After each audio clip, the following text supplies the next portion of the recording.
process, right? It was very violent. Black people were forcefully brought here and forced into slavery.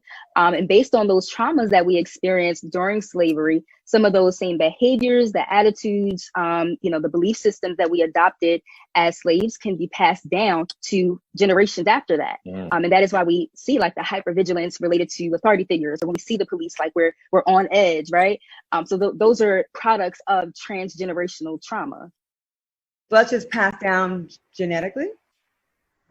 Absolutely. It can definitely be passed down genetically. I think it's important to note that anytime the body goes through some sort of stress response, our fight or flight system is activated. And when this fight or flight system is activated, different parts of the brain, different parts of the endocrine system, and all these different systems in the body can release hormones in excessive amounts, right? And so think about when these hormones and these different systems in the bodies are activated via slavery, and we're continuing to pass that same type of trauma down. Our denying him to show up as counselor now automatically shows up in this earthly realm of us not being able to accept therapists and clinicians that he is showing himself in as an extension of who he is. Yeah. So if I can't accept you as counselor, God, how am I supposed to accept this person, this earthly vessel that you have brought to me, right? So if we have to stop trying to accept God in the image in which is comfortable for us. Because if he's coming as a counselor, he's coming to check some things. He's coming to reveal some things. He's coming to expose some things. He's coming to deal with the areas that we have hidden, the areas that we've tried to forget about, and that's painful. Absolutely. And because it's so painful, I would rather not have to go through that process of knowing God in that way. I would rather not have to deal with the process of confronting me and confronting my trauma and confronting my thoughts, right? So I think that the issue is that we don't accept him fully. Do not get on the phone with somebody else and you two start praying. Come on here. You hear what I just said? Do not call someone else and you two start praying. Okay. Come on here. This is a time where someone's life needs to be saved right now. Yeah. Okay.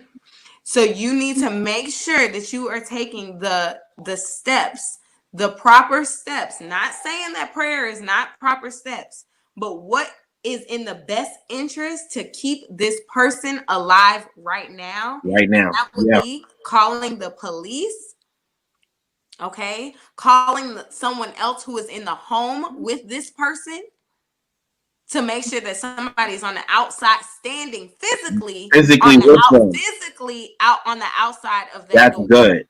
That is so good. Somebody is on the way to the house. Yeah. Okay. Yeah. And then you can pray on the way to the house. You can pray on the way.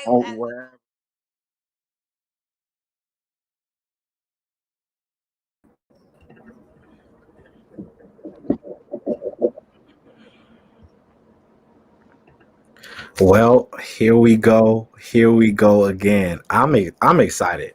I'm excited. I think we've all been on quite a bit of podcasts and hosted quite a bit of podcasts and just conversations or whatever else. But I'm always excited about this topic because I feel like it's probably the most important to me right now. And I'm super stoked to have with me some women that I really look up to as far as what they do and what they stand for. I'll give their names and I'll let them introduce themselves. Next to me is Taylor Banks.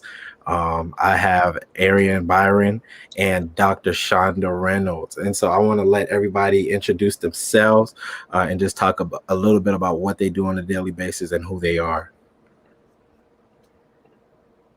All right, I'll go first. Hey, y'all, I am Taylor. I am a therapist that works during the day with adolescents in a middle school and an elementary school. And then, of course, I do some work with churches, doing some training and workshops like that. So I'm super excited to be here. Nice. I'll go next. My name is ARIANE Camille. And I am also a therapist by day. So I work for an employment assistant program, taking crisis calls. I also work at a private practice. So I'm seeing individual clients.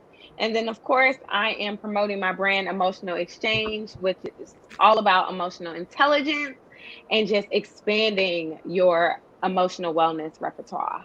So, yeah. Awesome, awesome. Such a pleasure to Is be here. Dr. Shonda frozen? I shouldn't be. She's not frozen. Uh-oh. You're good. We just can't hear you. It's a little delayed.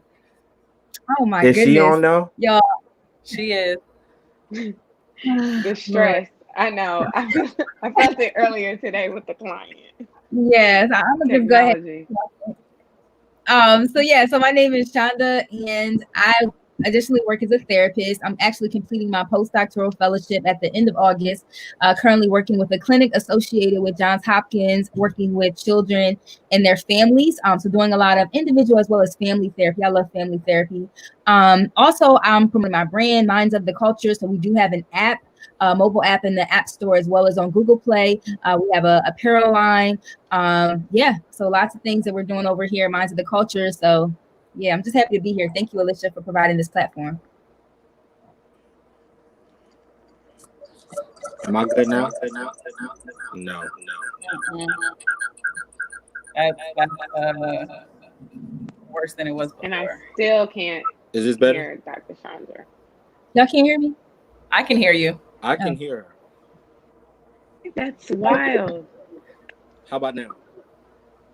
Can you hear us? Hear y'all? Yeah, I can hear y'all. Arian, Okay. can you hear us? Yeah, I can Everybody- hear everybody's Elisha good? and I can hear Taylor. Okay. As long as y'all can hear Dr. Chandra, that's all that matters. I had in my AirPods last night for the podcast and I couldn't hear either. So it may be the AirPods. What she say about the AirPods? She said the AirPods Oh. couldn't hear last night with them Okay. in. Okay. So Maybe So I are should we- take them off. Okay, hold on. Come on, everybody give the Lord a hand praise while we get this.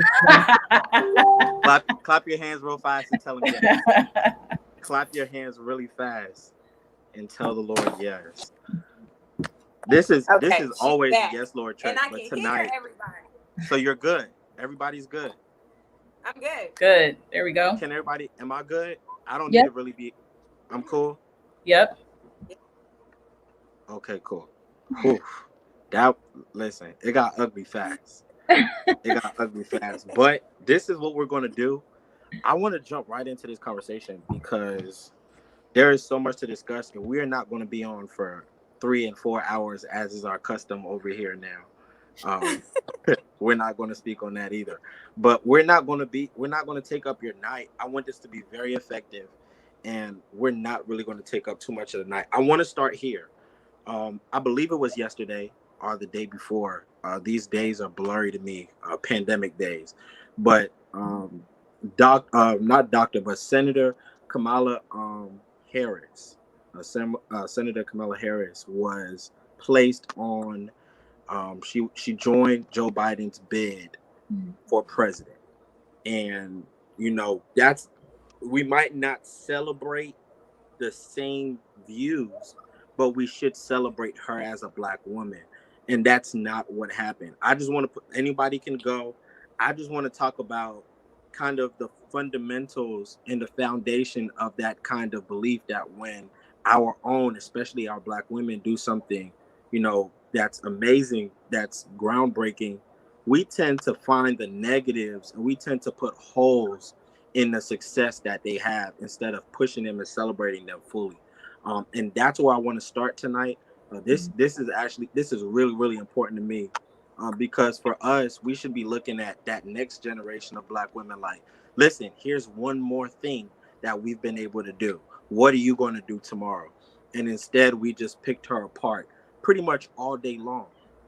Continuing into today, I think some of us have rebuked our friends that have put certain things out, but we have not been the support that we should have been. And I want to talk about why.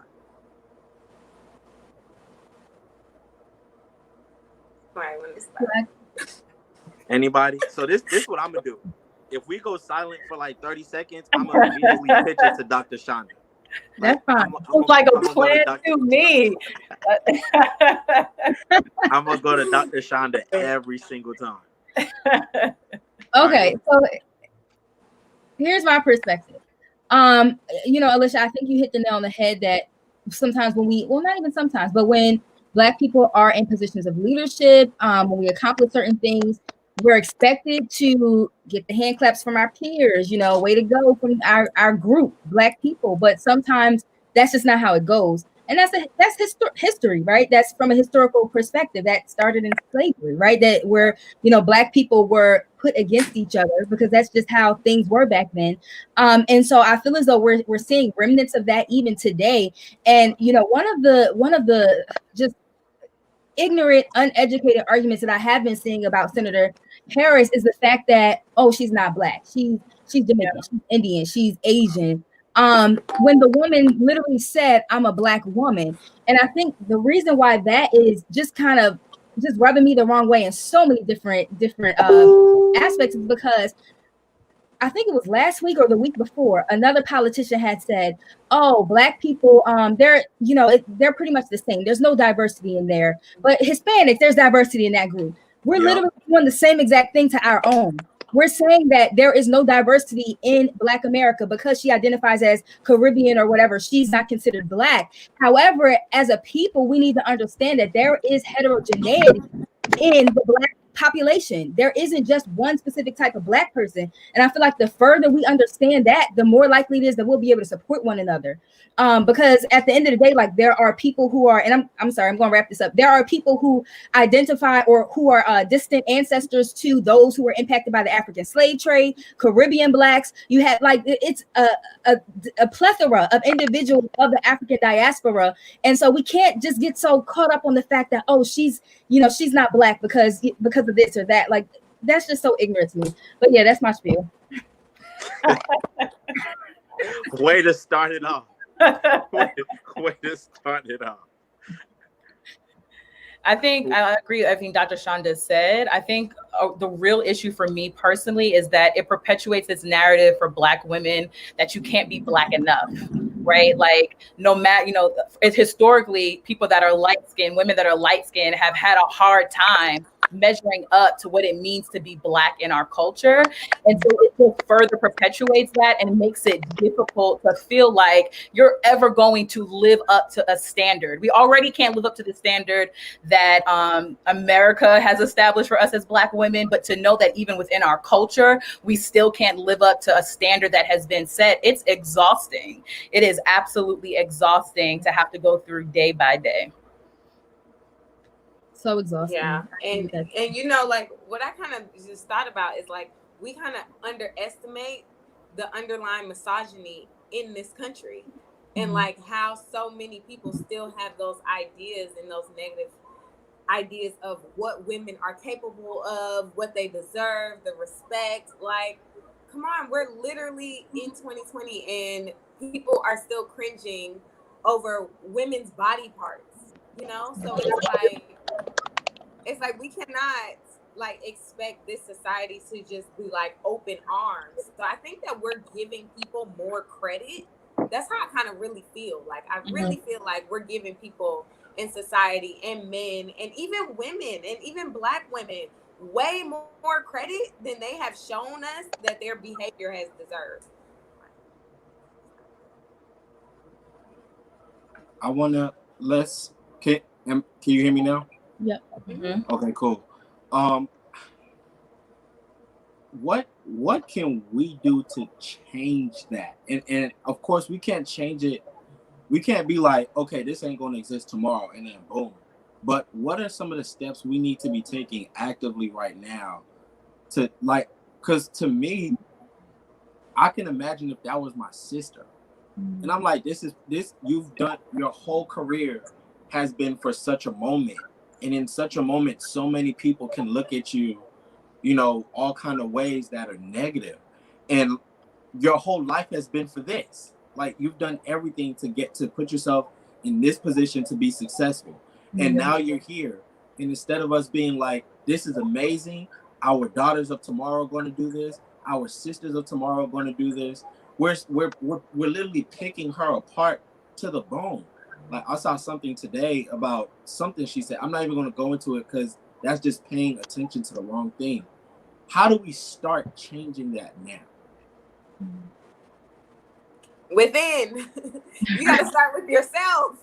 Yeah. You need to check yourself at the door. Like, you need to be looking into when you have those thoughts. Like, I don't feel like there's like a mass thing that you could do unless people are really like checking their own biases and their ideas. Like, why are you so bothered by these other incidents that happen? Why aren't you celebrating? What is really going on with you?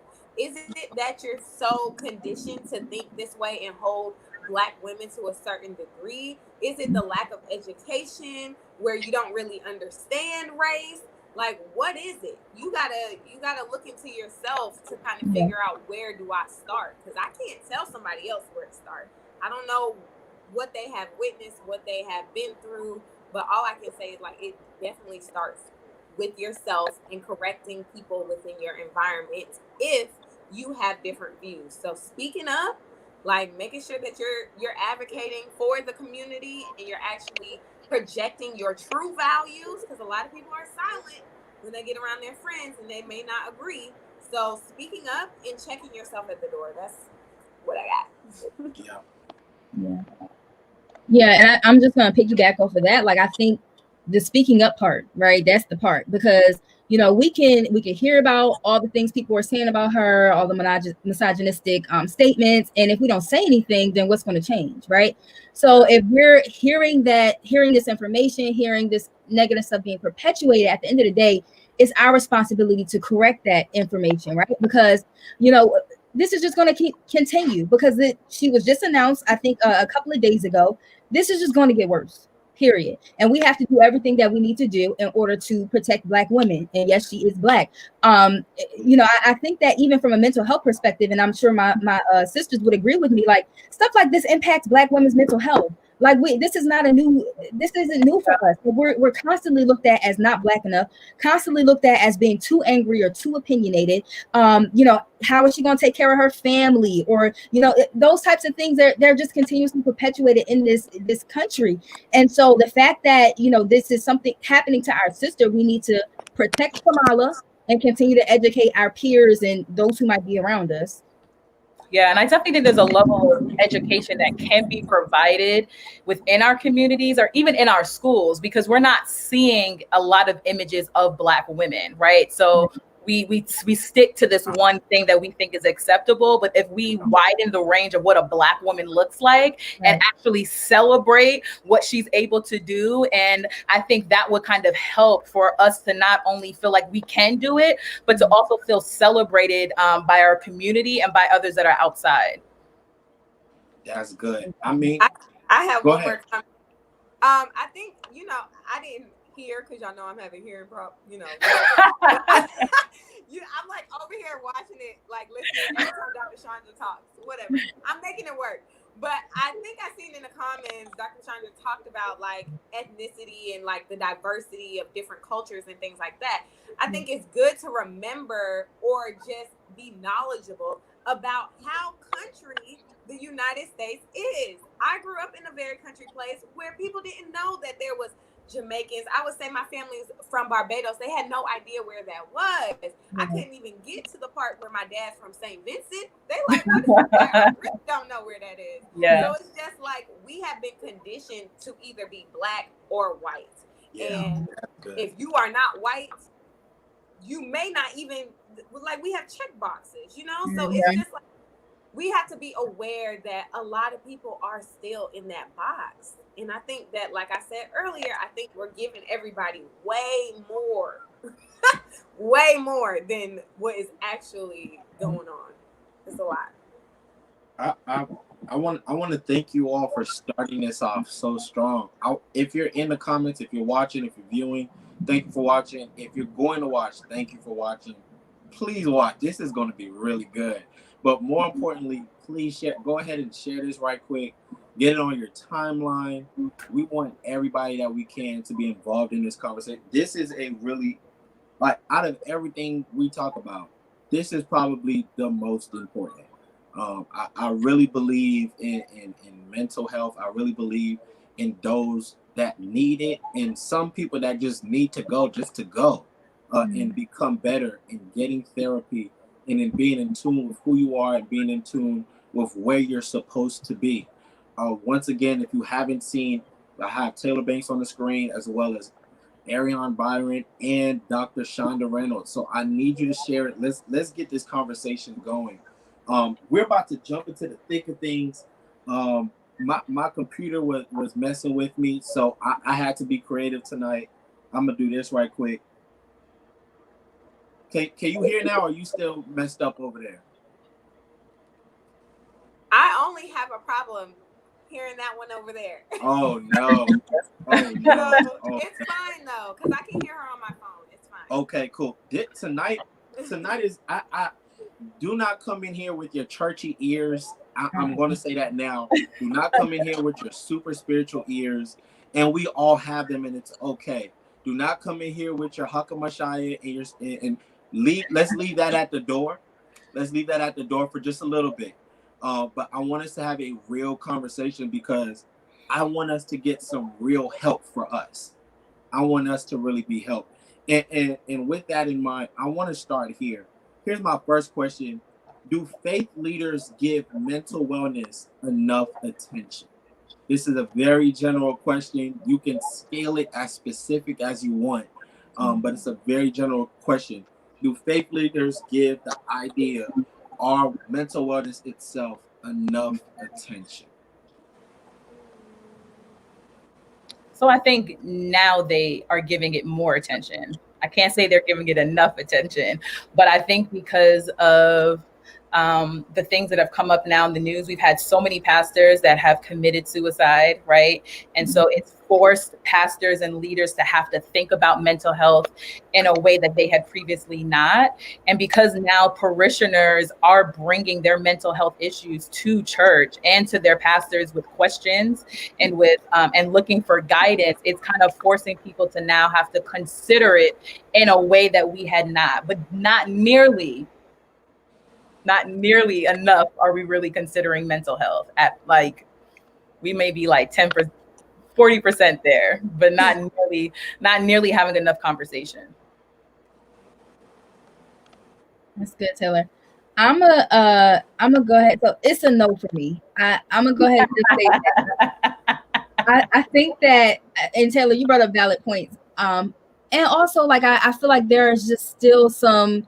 It's still a gap between mental health clinicians and faith leaders, right? And so I love the fact that my sisters in Christ here are here to bridge the gap. However, like, you know, do pastors call y'all asking for advice, consulting with y'all? Like, I got a member. I don't know. It doesn't happen to me too often. And I feel as though if faith leaders were to utilize their resources, like, I know plenty of therapists who go to church, who are part of churches. Yeah. And also, you need to kind of take advantage of who's in your congregation, like, or go to somebody else to consult with. But I feel as though, because, you know, this isn't, of course, it's still talked about right now. It's more talked about right now. I just don't think that we're there yet to the point where we can say, like, you know, mental health is a part of the ministry. Like, there is a mental health ministry. We're doing things actively in order to target this. You know, it should be. I feel as though, you know, things like referrals, pastors referring their parishioners to therapists. That's, you know, the percentages for that are very low. I can't think of the exact numbers now, but I'm actually in the process of doing research with another psychologist in Oakland about that. But the numbers are low. So I think that we just have to really keep in mind that we're not there yet, y'all. Like, I love y'all, love the faith leaders, hope y'all tuned in, but we're not there yet. Yeah.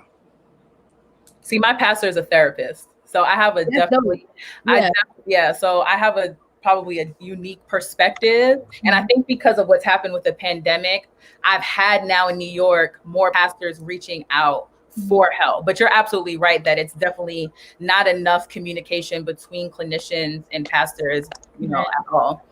Yeah, that's what my whole dissertation is about. Oh, I'm sorry. Go ahead, girl. Okay, sorry. You know, I can't even hear you when you're talking.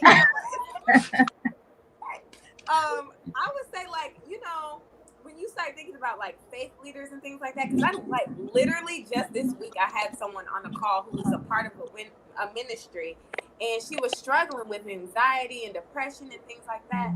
And you know, I asked her to go to even some of like her supervisors within the church or like her actual leaders, and she was like, "Well, I am a leader."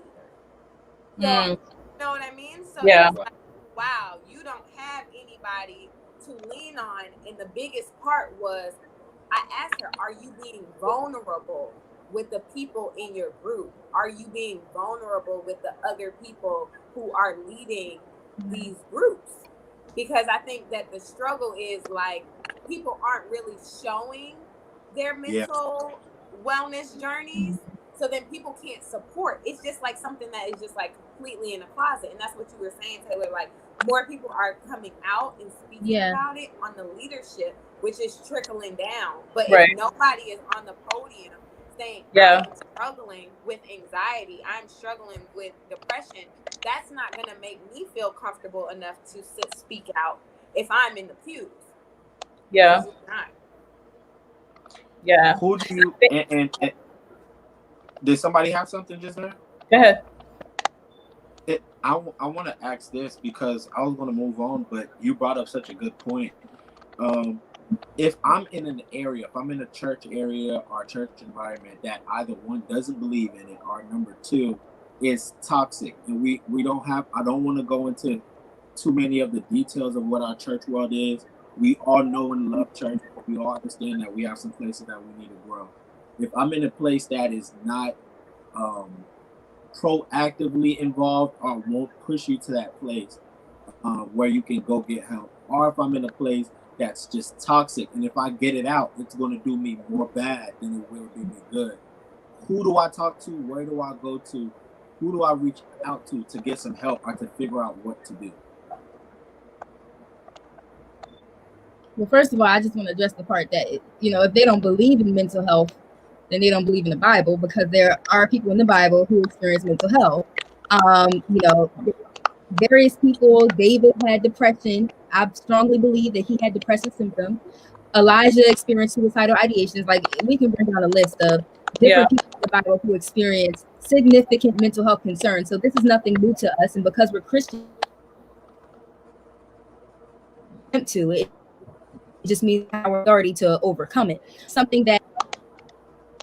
If that's something that you all are experiencing, I would encourage you to reach out to a therapist. There's absolutely nothing wrong with going to therapy, someone who is culturally competent, who can understand, things from your perspective as well as from a faith-based perspective. And I just want to emphasize that, because as believers, we might have different perspectives than somebody who might not understand where we're coming from, right? So if you go into a therapist's office and you say, the Lord told me this, or I saw angels, and they don't understand like what we're talking about, they might be like, oh, she's having hallucinations. Right. Exactly. That's why it's so important for us to really seek help from an individual who is trained, culturally competent, and who can understand things from a faith-based perspective. Yeah, I like so help me here though, because I really want it. It would be shocking if we knew how. I can't find a good word for it. I'll just explain it. It'd be shocking to figure out how much, when we look at parishioners or believers, things of that nature, how away from this information, how far from this information they really are. And I want to break it down, like for the person that doesn't know nothing. How do I really go where do I look for such a professional? Where do I go find someone like that? Because the truth of the matter is, I don't want to say, hey, y'all go hit up Taylor. I need them to figure this out wherever they are in the most effective way for them. You know what I'm saying? So where can they go to begin finding, like, is there a directory? Like, how do they find someone to help them where they are? Yeah. I don't want to keep. Y'all don't make her work all night. Y'all don't make her work all night. Listen, she's the doctor. We want the doctor to, get on. I want to hear from y'all. Only y'all gonna have to sew in her cash. So like the first step that you can take is obviously go to your insurance provider, right? So if you do have insurance, and you want to make, and especially if finances are an issue for you, or you're concerned about it, go to your insurance provider, because they will let you know in your area who's available, so that you can kind of narrow down based off of what you have, who's accessible to you. And then, of course, Dr. Chanda does have a wonderful app that will let you know about Black therapists and clinicians that are in the area. Psychologytoday.com is also a great resource that will let you know based off of your insurance who you can actually access. And it looks like, Arian, you look like you have some other resources as well. And I was going to say, I don't know if you guys heard about it. Well, I know you played with that, but Therapy for Black Girls is also a very great directory. Yeah. You can also search down using your insurance, same as Psychology Today. And something that I just found really great, it's called Open Path Collective. Open Path Collective. They offer low fee counseling as like a membership. So you can get counseling as low as $30 per session once you become a member. So if insurance isn't something that works for you and you still have to do that out of pocket cost, Open Path Collective is great. And I talked about vulnerability. You have to be vulnerable about your finances too. This is an investment. So when you're interviewing these therapists, there's nothing wrong with saying like, hey, I'm in a financial burden right now. This is how much I can afford. And then they're either going to refer you to somebody else or accept you for what you have to offer. Yeah. I just want to piggyback off of that. So like, making sure that we, again, going back to like believers and like Christian therapists and things of that nature, granted, if you feel comfortable going to anybody, that's cool. But I know like believers like to go to other believers. So I do have a few, well, most of my, the therapists on my directory are believers because that's just like the network that I'm in. And also, yeah, I do hear that weird sound that's coming in. Yeah. Okay. All right. So it's going now. All right. So also I just want to address the fact that I don't want it to feel like we're putting all the load on the faith leaders because sometimes they may not know where to go, who to reach out to, what directories to go to get help for this person. So, again, a part of my dissertation was like, how do we bridge the gap between faith leaders and Black clinicians? And a part of that was a model that I had developed. And a part of this model is called the faith model. And a part of this model is, us as therapists going out into communities, visiting churches, building relationships with pastors and ministers in the area, and letting them know, hey, like I'm a therapist in this area. If your parishioners ever need help, just let me know, I'm here. And yeah, so a part of the work is going to be on us, the providers, being able to kind of go out there and start bridging that gap.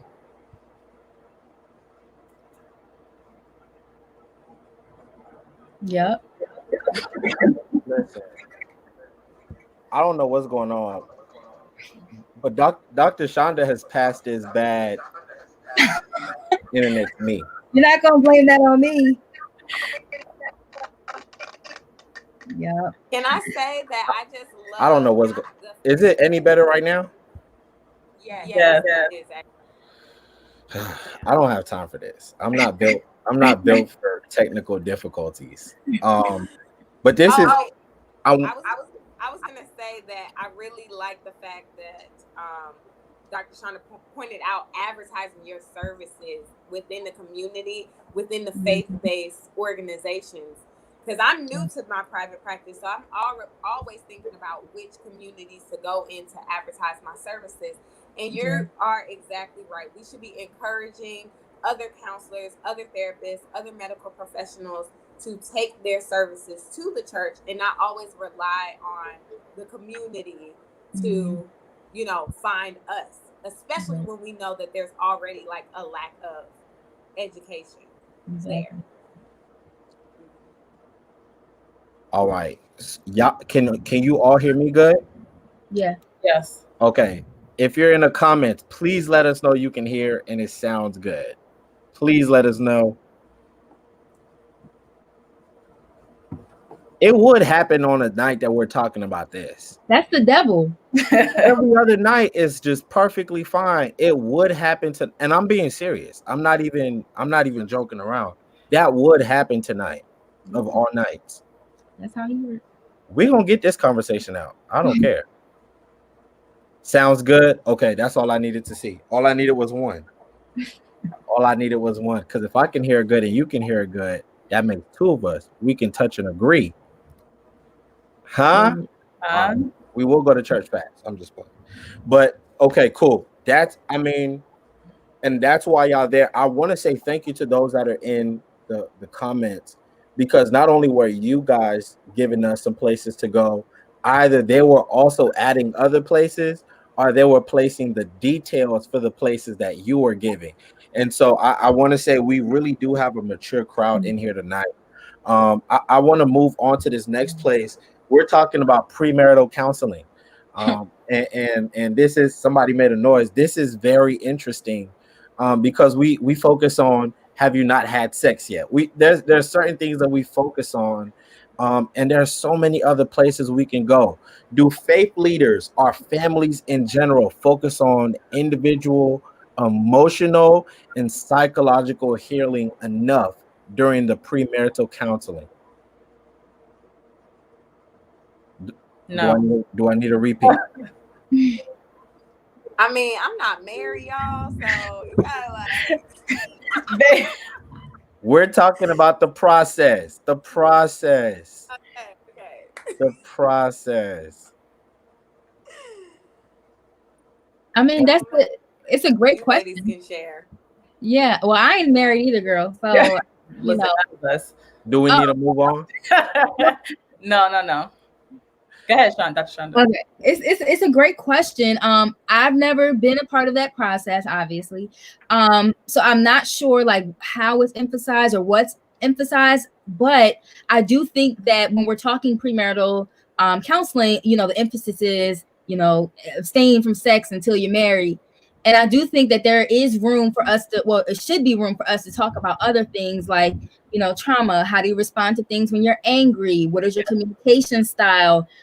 Things of that nature, because we have to keep in mind that when two separate individuals get married, you know, they're one in the spirit, and also they're learning to kind of just like become into who they are in terms of the family. Like the family is just now starting, and so it's important for us to understand how to integrate themselves, two separate individuals, into one household. So I think that the family work is a part that's could be missing, I don't know, but I think that's something that should be emphasized, because, you know, again, like people, when you move in with somebody, like that's a wrap, like that's your person. So you got to like really start talking about how you're going to integrate seamlessly.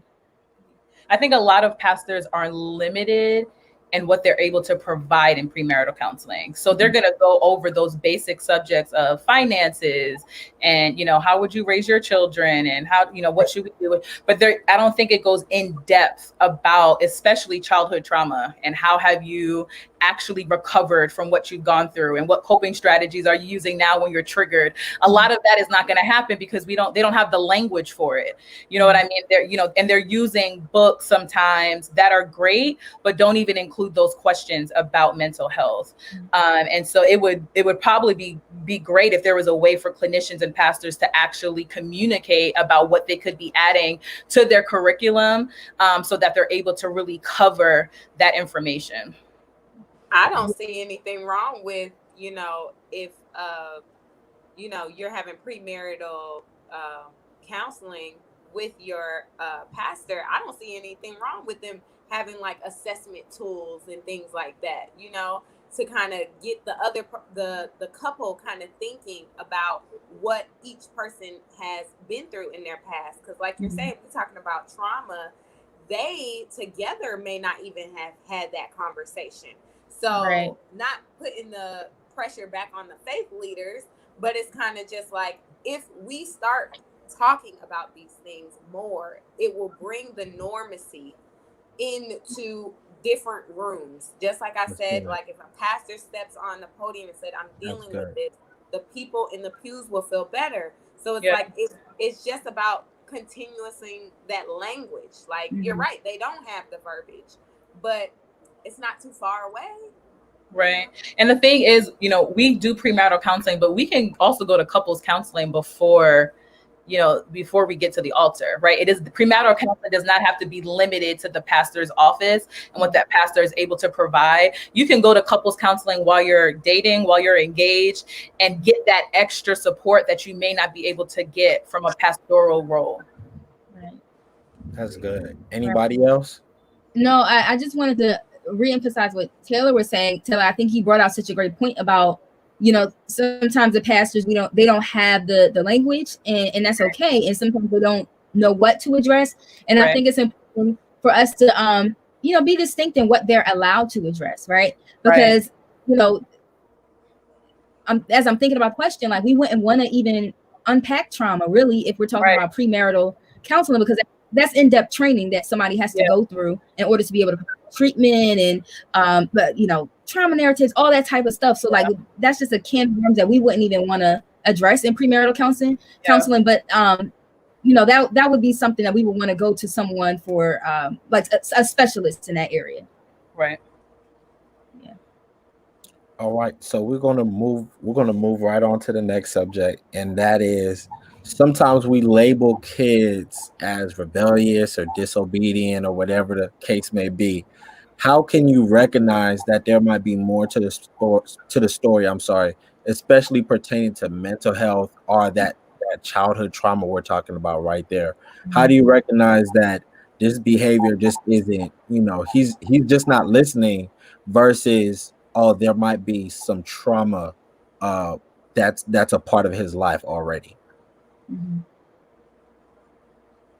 I think we put so much pressure on parents to be able to decipher the difference between, like, oh, what's a behavior, what's an emotional response, what's a behavioral dysregulation, and things of that nature. But at the end of the day, I think if you do notice that, take your kid to therapy so that they can get evaluated. It's not really the parent's role to say, like, they're rebellious or that's trauma, because they just might not have the training for that. But I do think it's important for us to kind of like stay on the lookout for some of those signs and symptoms.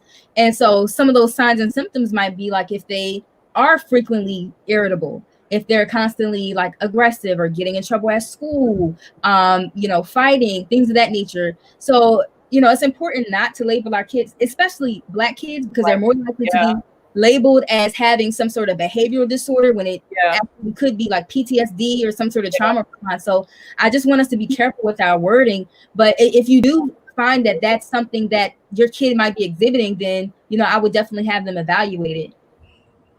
Yeah, and I would say that anything that you see, always assume that there's more to it. Right? Like, we just like to think, oh, they just have that, she just has an attitude, or he's just bad, right? And it's never what it seems like on the surface. And so if you could always just be thinking deeper or thinking that it could be more, then you would be more likely to be able to get to the bottom of what that child's issues really are. Because when you have a child, I'm in the school all the time, and a lot of times we overlook the child that's really quiet but doing well academically, because they're not causing any issues in the classroom. They're not disturbing anything, so they must be fine. But that child can be going through just as much as the child that is rebellious, that is disturbing the classroom, that can't sit still, that is fidgety. And so I would just say that always ask the child questions, about their home life, about what's going on, so that you can really get them more of the help that they need. I love that piece, that there's always more. And even like Dr. Chanda talking about like that pre-diagnosis, right? Where it's like family and friends are diagnosing your kid or some kid in the family with, everybody with ADHD. Yeah, like way prematurely, and then you're slapping this poor label on this kid, and then everybody in the family's like, oh, that he has this problem, or she's dealing with this. How would that make someone feel like they are able to obtain a different life? You know what I mean? And I think that people just don't, which is, we've also been socialized to not think that kids have the capacity to really experience their own walks of every day. Like they are going through stuff. I wanna go ahead and turn the curve here.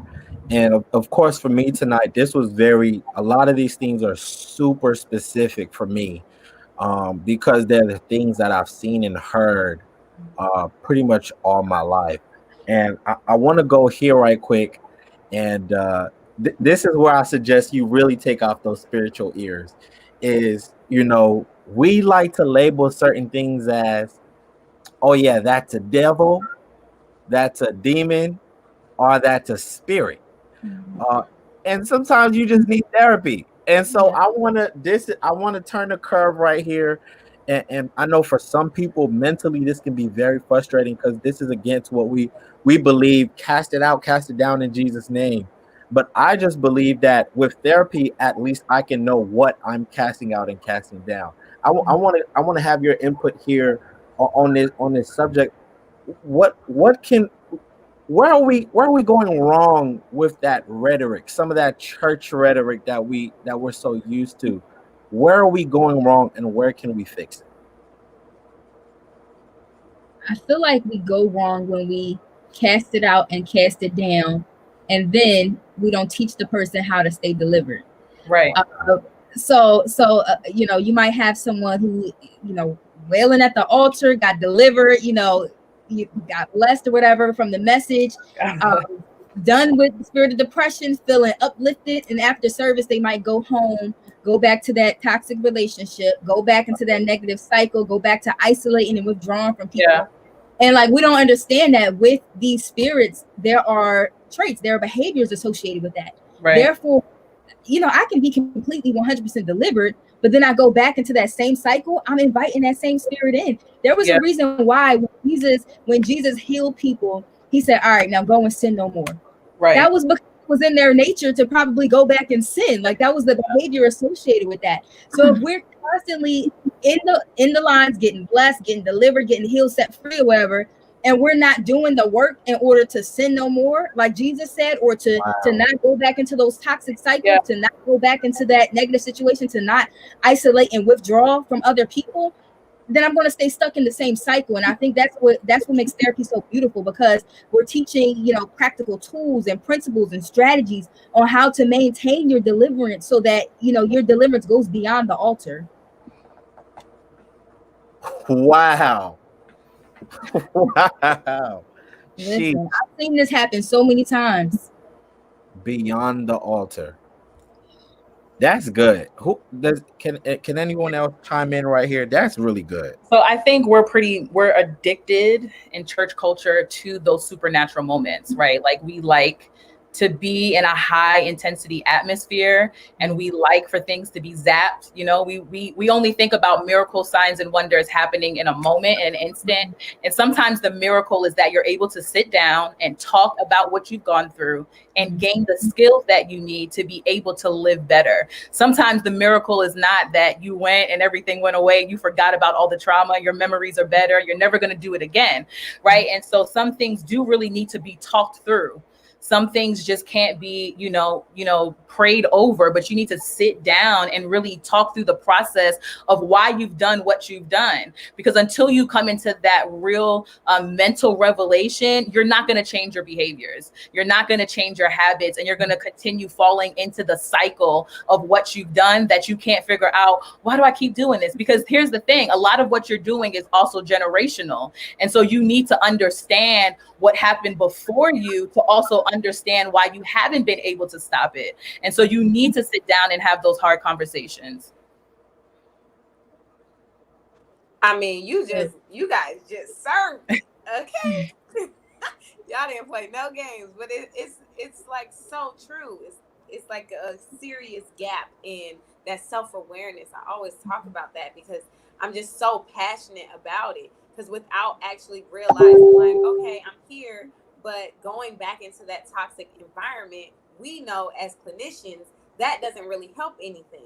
So it's like, no one's having those conversations after on like, what steps do I need to do in order to change my environment? Yeah. And sometimes even, just being at the altar doesn't give you that true perspective change that you really need to even prepare, like, to go back into the environment in the first place. I'm talking about from, church parking lot to home driveway. Listen, that is tough. That is tough. I know so many people who have really had mental breakdowns from that change not happening as quickly as, I guess, your faith is supposed to allow you to happen for you. So then you have that conflict of like, I am supposed to be feeling so joyful because God said I have so much to be grateful for. But it's like I want to challenge people to stop having that or if I have, you know, gratefulness or joyfulness, then or I'm like, you know, going against God. But it's an and. Yeah. You can't be grateful for everything that God has given you and struggle with depression and struggle with anxiety. They can coexist together, and that's what we're missing are those strategies, those tools in order for people to sustain their emotional wellness. It's tough. Yeah. I think what you can take away from the altar is the courage that you had to go up, but you need to take that courage with you outside of the four walls into an office, right? Like use that courage that you had, use the faith that you had to go up to believe that something can change and know that something can change by you also going to sit down and put in the work that it's really going to require for you to maintain your wellness. Yes. Listen, this is so good. This is what I really was this is good. I mean, and I think on many levels we really don't want to work. We really don't want to look at ourselves. We really don't want to figure out what in us needs to change. We really don't want to do that. And so I think it was Taylor that said it earlier, that emotional spiritual high, that drug that kind of comes with church. We love that because we feel like we can use that to replace the work. And the truth is, when you go back home, like that whole experience is over. And now you've got to walk into the realness of who you are and the environment that surrounds you. This, like tonight, this is beyond. This is really, really. I want to commend everyone on here. Y'all are doing an amazing job right now. Y'all doing an amazing job. I want to split this spiritual thing two ways. The first way is, should there be a focus on new converts that come to Christ, and not just their spiritual journey, but also their mental journey? And the second place I want to take it is spiritual warfare, but we'll talk about that right after this. I want to talk about new converts. Should we? Because I believe we're in I really do believe this. I believe we're in a space right now that's kind of revolutionary. In multiple places, not just the church, but I believe in government and all kind of places. I think this is a revolutionary moment in history, period, but especially in the church. And I think we are opening our eyes to the reality of mental health and everything that comes with that whole piece of our life, being well. And the idea of that, I think there's a change that's coming to that. But then I also believe there has to be some kind of fundamental change to the way we also do church. And I don't want to wait until we get to deliverance to be like, oh, we did this today, but I really feel like you should go and see Taylor Banks. You should book her. You should book Dr. CHANDA Reynolds or whatever. No, I want it to also be, should that be something we're jumping on as soon as you walk through the door? I'm done. I mean, ideally, we would love to be able to tackle both. I think, like we talked about earlier, the issue is that our churches aren't always staffed with the people to actually help with that. Or if they are there, there's not enough collaboration between leaders and clinicians for that to happen. But ideally, like if I'm going to plant a church today, I want to provide, a well-rounded amount of services. So whether that's social, whether that's emotional, whether that's physical, it's definitely important to do. It's just a matter of figuring out how do we make it happen in real time. Like it takes funding if you're going to do it right, because you can only provide free services, but for so long. So, it's definitely important. It should be not just new converts, every member in the church, and especially leaders. Wow. Our leaders are the really ones we need to be having evaluated yearly, to make sure that they're equipped and in a place where they can continue to lead so that they're not bleeding out on the sheep in their congregations. Yeah, that's so good. It would be nice, but like again, that goes back to the conversation of like the resources. Are individuals trained? Do we have what we need financially in order to allow these programs to develop and to like really, you know, have people over them, and to like it just takes a lot. I'm not saying it's impossible, but it'll take a lot of work. So would it be more feasible? Let's say somebody's going to laugh somewhere, but let's say I'm a small church pastor, right? I've got 30, 40 members, maybe 25, 30, whatever. Let's say I've got a small membership. And this is something that I know I want to provide to the people that attend my church. Is there a way to go about this, like with outsourcing or using other, like, does this all have to be in-house? Because I don't want to go after far-fetched ideas. I want to go after things that somebody can use tomorrow, because we're having issues like yesterday. So I know that it's going to be, if you say, oh, I want to install, like someone said earlier, a mental health ministry in my church, that might be your most expensive ministry at the church. Yeah. And so I understand that. I get it. Say that again. I said we're not cheap. Yeah, not at all. Especially Dr. Chanda. But that's not the here nor there. If I want to make sure this is a part, I'm really serious about this, and I want to make sure this is a part of what we do as a church.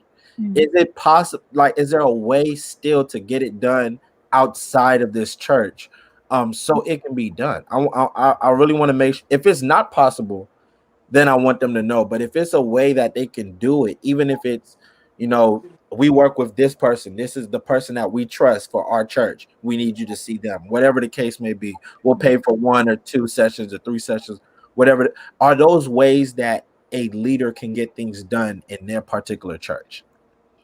I think that, like, you know, Taylor kind of talked about starting with the leaders, you know, so I believe if they even did a group therapy session with the leaders of the church and had a counselor come in where they put it in the budget in order to have these group meetings, it will trickle down. I'm telling you, these are our leaders. Therefore, for the people of the church.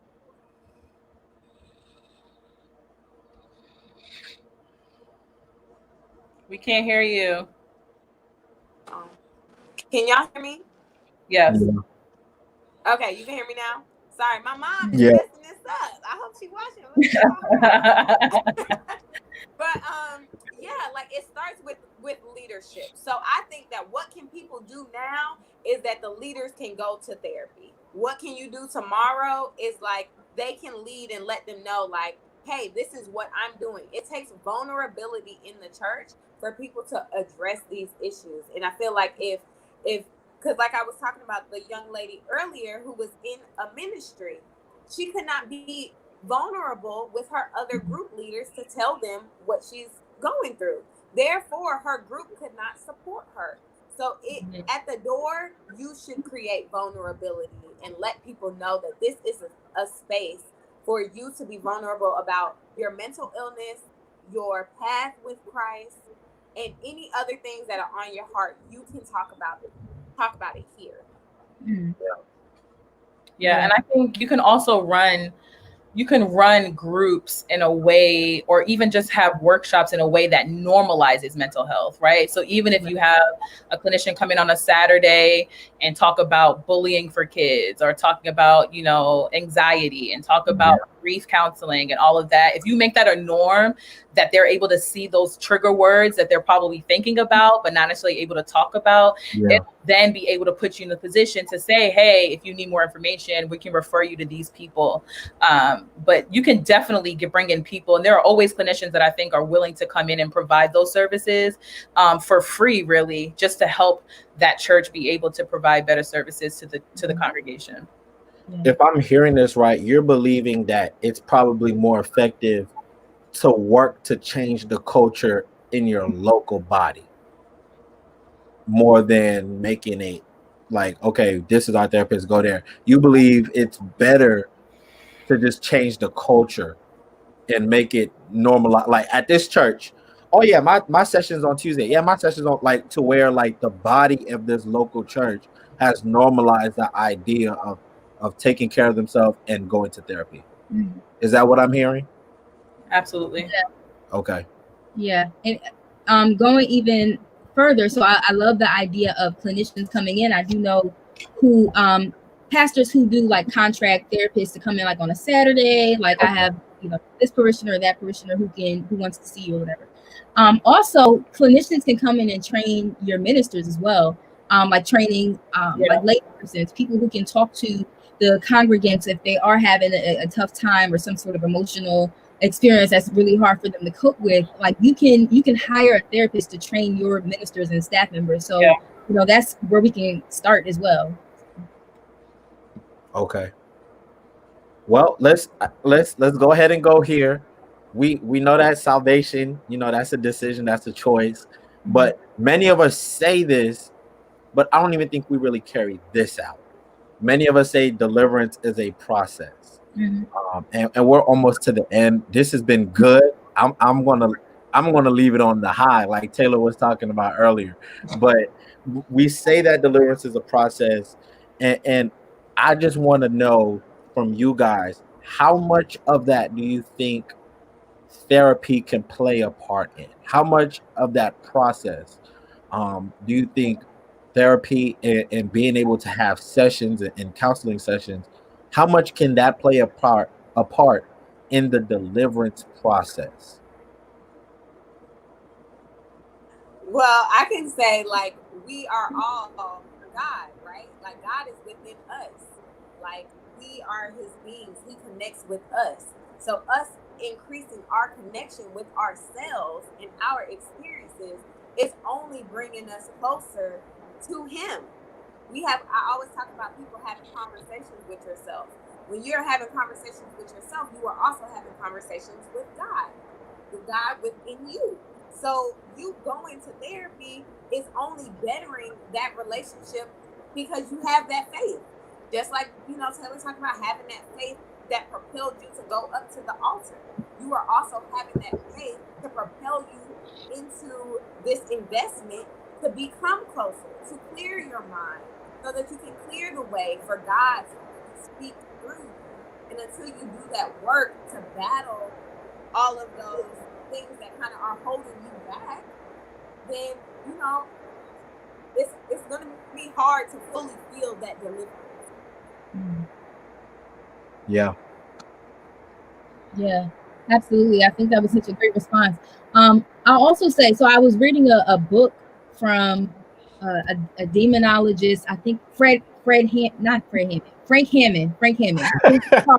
Y'all know Pigs in the Parlor, like that's like, yeah. And so basically, not Fred, Frank, not Uncle Fred. And so basically in his book, he was like, so deliverance is your responsibility. So Jesus gave you the power and the authority through the Holy Ghost in order for you to combat whatever you're experiencing. And it's for you to unlock that power and authority in order to bind and to cast things down. So you can choose to stay bound in depression, anxiety, grief, whatever it is, or you can choose to utilize that power and authority. And sometimes that power and authority is just going to therapy.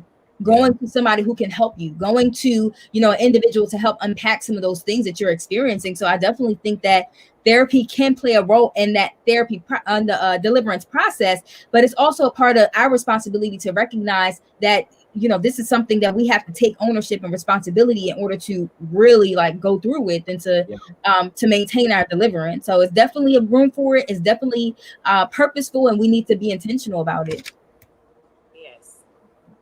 Ditto. I agree with everything they said. For me, therapy is the process of deliverance.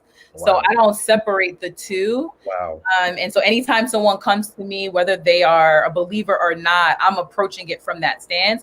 But like Dr. Chanda said, and we talked about earlier, you have to be willing to do the work. Like that's really what deliverance is wanting to put in the work. I was teaching about the man at the Bethesda pool when Christ asked him, do you want to be well?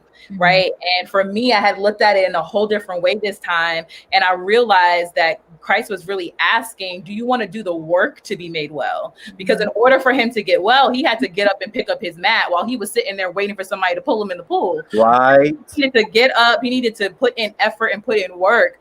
And so we have to decide, each and every one of us, that we're willing to do whatever it takes. And if that means going to counseling, then that means going to counseling. If that means, even life coaches can be, helpful and all of that, then do something, but just be willing to put in the work that it takes. Invest in yourself. Listen, therapists, invest in yourself and go to therapy as well. Major key alert. I want to do this. I want to open up the floor to you guys. I want you, if there's just one thing or something that sticks out as far as something that's cliche but so wrong, or just something that some of the misconceptions between the two worlds when it comes down to mental health and therapy. I don't know if you guys got anything, but what do you guys see as far as our conversation tonight? Oh, I have one. I kind of wrote it down. And that's my mom, y'all. Y'all say hey to my mama. Hey, mama. Hey, mom. And she knocked us off, and I can actually hear Dr. Chanda now. So my thing that I kind of like wrote down as I was preparing was just like the idea that our relationship with God does not have room for fear, doubt, or worry. And that's kind of like what propelled me to that statement I made earlier. Like he talks about it. He talks about it. It's in the book. He would not say put your faith in him if he didn't think that you had worry. He identifies the emotions. And I think that like the culture is that we aren't emotional beings because we are supposed to hold all this faith. Therefore, we're supposed to live in this light, in this righteousness at all times. But that is not like realistic, and he knows that. Yeah. That's why he talks about. So my cliche thing would be that emotions cannot exist in faith. Wow. Wow. That's good. Anybody else? I mean, having mental health concerns doesn't make you a bad Christian or a bad follower of Christ. You're still a son of God. I mentioned earlier, like people in the Bible experience mental health concerns, like period. Depression, anxiety, suicidal ideations, that's all throughout the Bible, through great men of God. In the Old Testament, you'll find plenty of mental health diagnoses, but you have something that they didn't have. You have the Holy Ghost on the inside of you if you're saved by Jesus Christ. And so, with the Holy Ghost, you can overcome whatever it is that might be trying to attack you on a mental, cognitive, emotional level. So just keep that in mind. And I would just say that you can have therapy and you can have Jesus. Like, it doesn't have to be mutually exclusive, but you can put them together. In fact, it's better when you put them together, and don't try and do the therapy without him. So, you don't have to feel like you are abandoning your faith in Christ by reaching out to somebody else to talk to. He will use that person to help you, and you'll find out that you'll be better for it. Well, if you've tuned in, I want to say thank you. Those that are on the screen, our panelists tonight, I want to say thank you to you as well. Like this, the responses tonight were straight fire. And so you all were on it tonight. I thank you for coming out and not just, being a part, but really just giving out everything that you had on every subject. I really appreciate it. And then I want to give you guys a chance to plug yourselves in one more time. So what you do, where they can find you, whatever plug you have, plug it in shamelessly. And let's get it in front of the people. Taylor? All right, hey y'all, I am Taylor. So I didn't talk about earlier, but I have a movement called Women in Pursuit, in which I help women to be positioned for holistic success. So we definitely hit mental health. And I'm getting ready to actually relaunch a course that I did called Roots, which helps women and men to actually overcome shame, abandonment, and rejection through a therapeutic and biblical approach. So if you are interested, if you feel like you're struggling with that, you can DM me because the promotion is not up yet, but it will be soon. And yeah. Awesome, Taylor. So I mentioned earlier, Minds of the Culture is my brand. So we have apparel. I have an app. So go ahead in your app store or on Google Play to download the Minds of the Culture app, which was recently featured in Forbes. So they had mentioned it as one of the top apps for people of color in therapy and things of that nature. So yeah, so make sure you guys download that. Follow me on the gram. I love talking to people on the gram. Yeah, I got some courses coming out too. So yeah, I'll put my website in the chat. Again, my name is Ariane. I'm a therapist here in Georgia. I'm currently accepting clients. So, you guys can definitely slide my DMs on IG at Emotional Exchange, or you can send me an email, Ariane@Coach Counseling. I'll also drop that information in the chat. But this was lovely. And I'm just honored to be on the panel with you ladies. So this was great. Thank you. Well, I'm going to say thank you again. I appreciate you. This was, if you just church and church is all you know, this one might have irritated you just a little bit, but I hope it irritated you enough to book a therapy session. Of course, there are 3 wonderful ladies on the screen. I highly endorse any one of them. Now, the likelihood of getting one of them, I don't know. That's between you, them, and God. I don't know. But there are many other therapists that are amazing, that do great work. And there are many that are faith-based as well. So if that's a concern of yours, you can be pointed in the right direction. So I want to say thank you again. This was really, really good. And just have a good night. And sleep well. All that good stuff. Thank you, guys.